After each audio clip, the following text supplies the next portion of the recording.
New India bank घोटाळ्यामध्ये आरोपी जावेद आझमला 24 मार्च पर्यंत police कोठडी। अरुणाचलच्या चौकशीमधून जावेदचे नाव समोर। आर्थिक गुन्हे शाखेकडून प्रकरणातील 7व्या आरोपीला अटक। जावेद आझम हा भाजपच्या हैदर आझम यांचा भाऊ।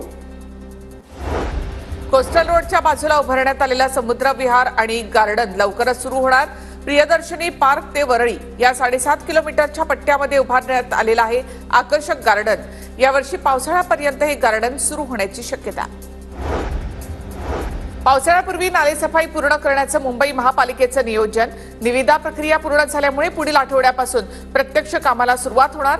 सुमारे 395 कोटी रुपये खर्च केला जाण्याची शक्यता।